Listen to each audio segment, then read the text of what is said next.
हरित प्रथा शुरू किए तो बड़ा कौतूहल था कि भाई ये इस तरह का विषय तो हम लोगों ने कभी सुना नहीं, मुनरो डॉक्ट्रिन क्या है। इसलिए हम लोगों ने ये विषय रखा अभी हाल में कि अभी देखिए कि कुछ ही दिनों पहले जब ये यूक्रेन पर रूस हमला करने वाला था, उसके ठीक 10 या 15 दिन पहले अमेरिका का बहुत बड़ा वो राष्ट्रपति पद का उम्मीदवार भी बनने वाला था, नहीं बर्नी सैंडर्स।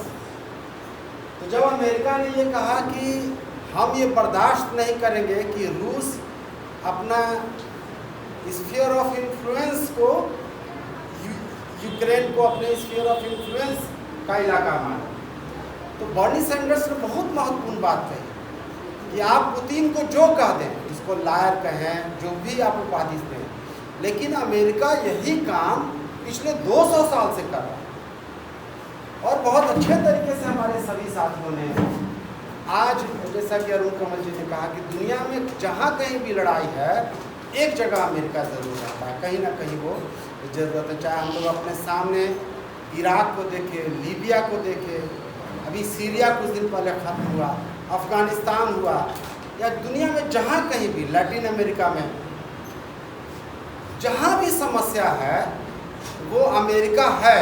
लेकिन अमेरिका को जो समस्या गाइड करती है वो कौन है, और वो 200 साल पहले, जिसको हम लोग मुनरो डॉक्ट्रिन के नाम से जानते हैं। अभी सबसे अच्छी बात क्या हो रही है, ये जो मुनरो डॉक्ट्रिन मूलतः था लैटिन अमेरिका के लिए। लैटिन अमेरिका को मानता था कि वो हमारा अमेरिकन साम्राज्यवाद का बैकयार्ड है, मतलब हमारा घर का आंगन है, पिछवाड़ा है, यहाँ कुछ भी होगा जो हम चाहेंगे वो करेंगे। इसीलिए आप देखिए कि पूरे लैटिन अमेरिका में जितना हस्तक्षेप, जितनी हत्याएं, जितना तख्ता पलट किया गया अमेरिका के द्वारा, उसकी दूसरी मिसाल नहीं है। हम लोगों को याद है पिछले साल सितंबर में यहीं पर हम लोगों ने चिली में तख्ता पलट के 50 साल पर सल्वाडोर अल्लेंदे के बारे में किया। उसको लोकतांत्रिक ढंग से चुने हुए राष्ट्रपति को राष्ट्रपति भवन में बमबारी करके उसकी हत्या की। ठीक उसके पहले डोमिनिक रिपब्लिक था 65 में, अमेरिका का राष्ट्रपति बोलता है क्यूबा में क्रांति होने के बाद कि हम ये बर्दाश्त नहीं कर सकते कि कोई दूसरा देश कम्युनिस्ट होने के रास्ते पर जाए। पनामा बहुत छोटा सा देश है, डोमिनिक, वहाँ उसने हस्तक्षेप किया। ठीक ऐसे ही आपको ब्राज़ील में किया गया 1964 में। उसके पहले आप आइए तो जिसने फिदेल कास्ट्रो को, चे गुवेरा को ही बहुत प्रभावित किया, 1954 में जैकब अरबेज की लोकतांत्रिक ढंग से चुनी हुई प्रो लेफ्ट सरकार, और उसने सिर्फ ये किया कि यूनाइटेड फ्रूट कंपनी के लैंड रिफॉर्म करने की कोशिश की, भूमि सुधार करने लागू करने की कोशिश की, और जैकब अरबेज की सरकार को तख्ता पलट करके मारा। लगभग उसी वक्त आज ईरान का हम लोग देख रहे हैं, ईरान में भी बहुत एक पॉपुलर लीडर था, लोकतांत्रिक ढंग से चुना हुआ, मोहम्मद मुसादेक, उसकी सरकार को, चुनी हुई सरकार को उसने तख्ता पलट करके गिराया गया। और उसके बाद से जो अमेरिकन फौज या अमेरिकन इंटरेस्ट वहाँ है वो 79 तक तो वहाँ बहुत करीब से।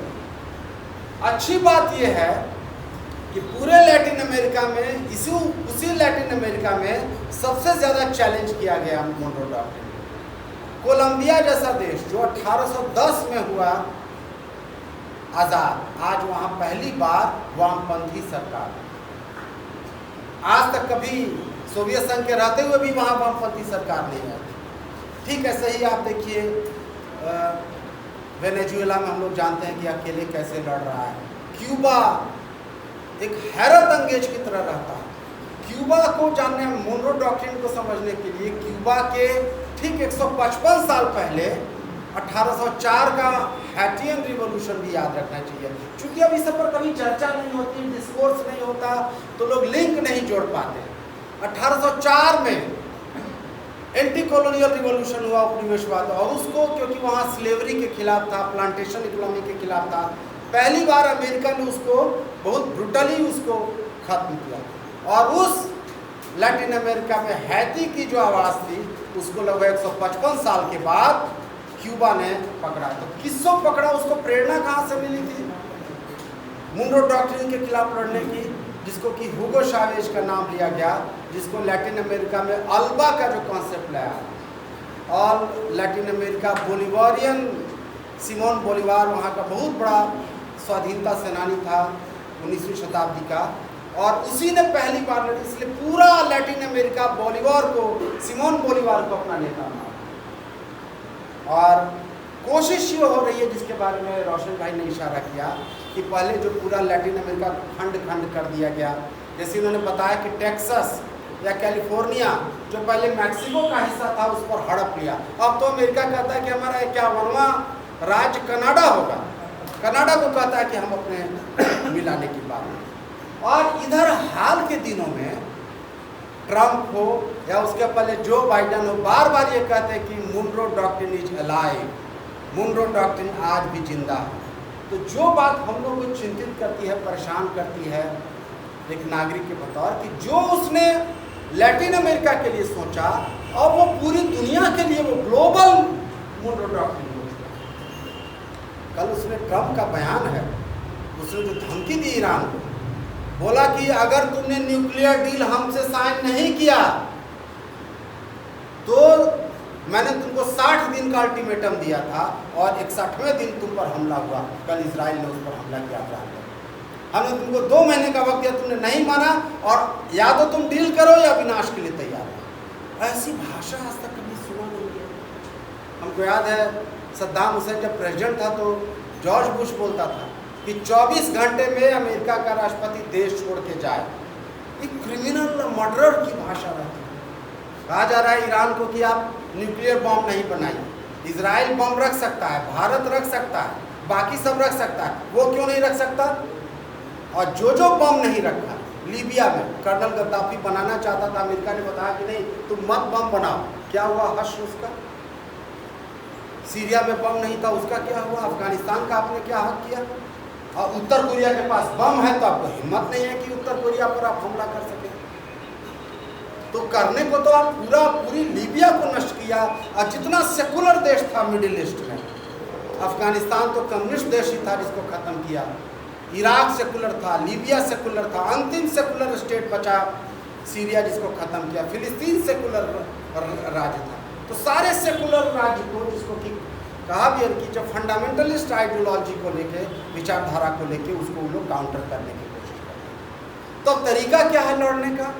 हम लोग हो ची मिन्ह वाली जो पिछली बार जो बातचीत हुई थी, उसमें अमेरिका क्यों ईरान वियतनाम में फंस गया, तो इसलिए फंसा, उसकी जड़ लोग मैकार्थी पीरियड में कहते हैं कि मैकार्थी के पीरियड में कलाकारों को, बुद्धिजीवियों को, समाज वैज्ञानिकों को, कवियों को, इतिहासकारों को, जिन पर भी शक था कि ये थोड़ा भी वामपंथी है, कम्युनिस्ट है, चुन चुन के उनको प्रताड़ित किया।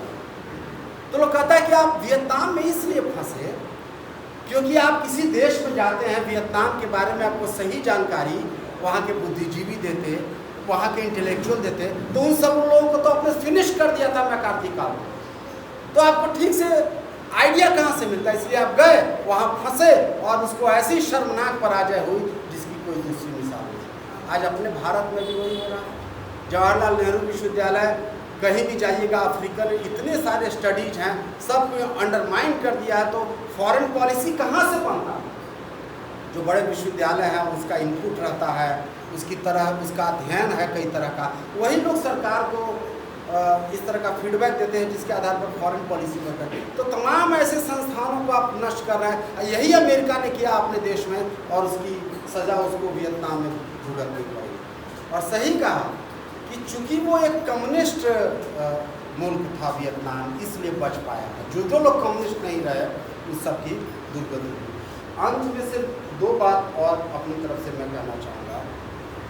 दोस्तों, चे गुवेरा पर हम लोग 3 साल से कार्यक्रम कर रहे हैं। आजकल आप देखिए कि पहले तो लैटिन अमेरिका, पूरी दुनिया में उसका सेंटेनरी 2 साल के बाद आएगा।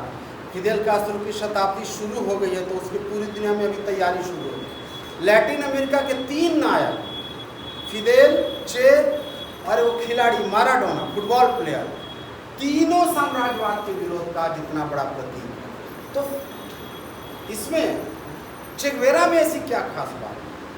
अब क्यूबा में ऐसी क्या बात है? क्यूबा को देखिए कि पूरा अमेरिका चारों तरफ से घेर के उसका गला घोंटने का कोशिश कर रहा है। तो कई तरह का एक्ट बना के, कई तरह का ये करके, कि आपको याद होगा कि क्यूबा में 59 में जब क्रांति हुई तो सोवियत संघ जब था, तो सोवियत संघ में जिसका बे ऑफ पिग्स का आपने उदाहरण दिया 61 में, तो सोवियत संघ था, उसने मिसाइल वहाँ जाके खड़ा कर दिया, अपना बांध दिया अमेरिका के हमले से बचाने के लिए, क्योंकि अमेरिका के तट से सीमा से मात्र 90 मील की दूरी पर है क्यूबा, और निकिता क्रुश्चेव ने जो वहाँ के राष्ट्रपति थे, अमेरिका ने उसको इतना बुरा लगा कि हमारे 90 मील की दूरी पर, हमारे सीमा के 90 मील के अंदर सोवियत मिसाइल रहेगा, ये चीज़ हम टॉलरेट नहीं करेंगे। वही चीज़ तो रूस अब कर रहा है कि आप यूक्रेन में नाटो ला के उसके सीमा पर आप मिसाइल ला रहे हैं, आप बम लाएंगे, वो कैसे टॉलरेट करेगा उस चीज़ को? बहुत सारे लोग हम लोग के कुछ लेफ्ट पार्टी भी, उनको भी देखते हैं, खासकर एमएल धारा के लोगों को बहुत कन्फ्यूजन रहता है। शुरू में जब अटैक हुआ तो लोग यूक्रेन के पक्ष में चले गए और रूस के ही खिलाफ देने लगे। एमएल नामधारी कई संगठन, कई पार्टियाँ, उनको पता ही नहीं चलता था कि कैसे अमेरिकन साम्राज्यवाद, नाटो उसमें ऑपरेट कर रहा है।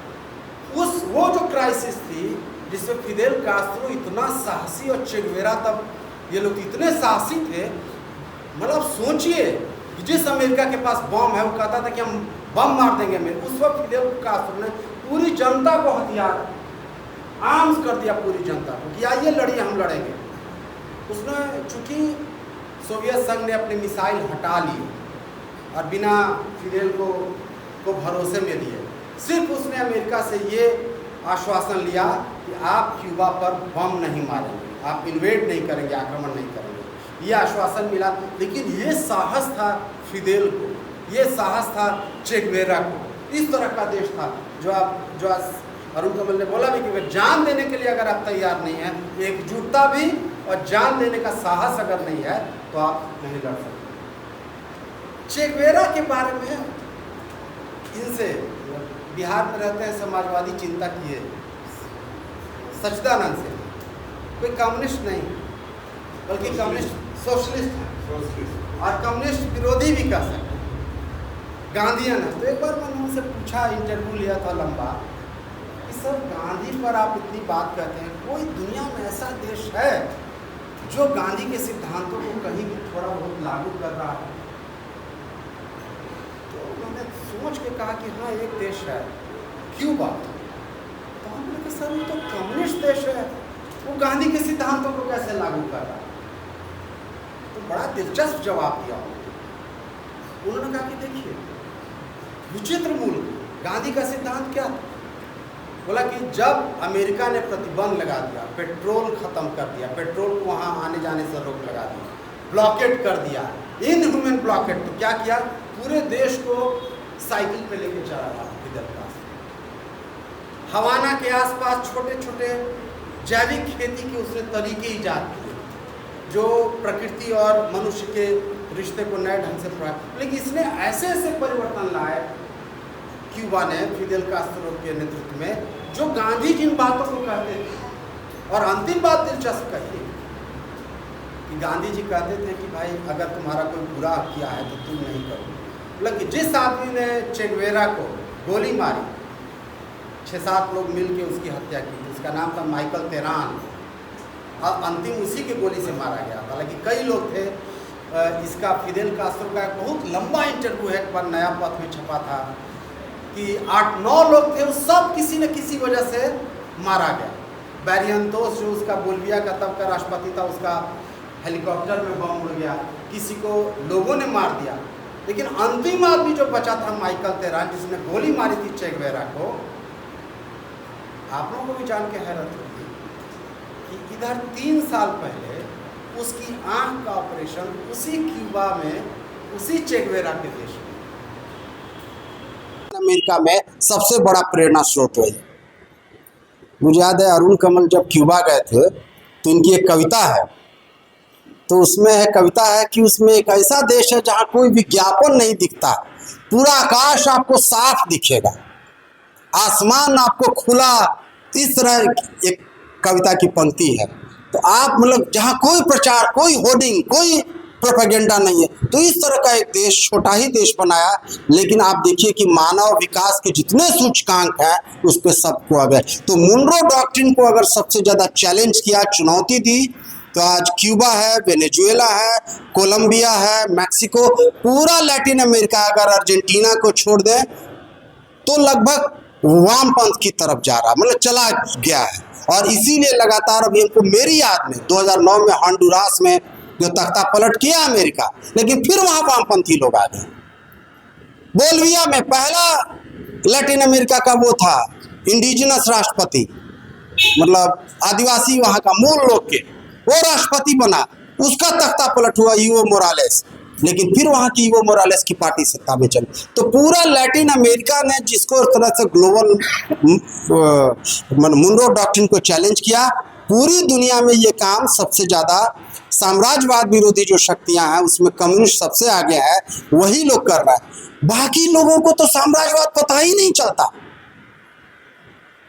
कल की बात है, कांग्रेस के एक नेता है शकील अहमद खान, तो बोले कि फिलिस्तीन पर एक मीटिंग थी कि भाई परसों 17 तारीख को फिलिस्तीन पर एक सॉलिडारिटी मार्च है, क्योंकि फिलिस्तीन में इजराइल ने अरेस्ट कर लिया है ग्रेटा थनबर्ग को, जो इन्वायरमेंट पर्यावरण को लेकर कार्य करता थी, तो पूरे देश में है।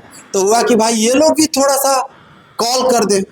तो शकील अहमद खान ने हमको बता रहे, कांग्रेस वर्किंग कमेटी में जब मैंने ये प्रपोजल दिया कि इजराइल के फिलिस्तीन के पक्ष में बोलना चाहिए, बोला कि 3 लोग मेरे पर बोले, अब मुश्किल से एक लाइन का किसी तरीके से हम लोग ये डाल पाए। तो कोई पार्टी साम्राज्यवाद के खिलाफ लड़ने से, और ये हम लोग का एक्सो जो संगठन है, 3 संगठनों का प्रतिनिधि है इसमें, सीपीआई, सीपीएम और कांग्रेस के लोग भी रहते हैं। तो ऐसे ही संगठनों से ज़्यादा कोशिश करते, इसके बारे में ज़्यादा प्रचार करने की ज़रूरत है, प्रसार करने की ज़रूरत है। बहुत बहुत शुक्रिया, धन्यवाद। 17 तारीख को एक जुलूस निकलेगा 5 बजे शाम से जीपीओ गोलंबर से, फिलिस्तीन के पक्ष में सॉलिडारिटी मार्च है यहाँ बुद्धा स्मृति पार्क पर। तो आप लोग से आग्रह रहेगा कि आप लोग वहाँ भी आइए। शुक्रिया, धन्यवाद।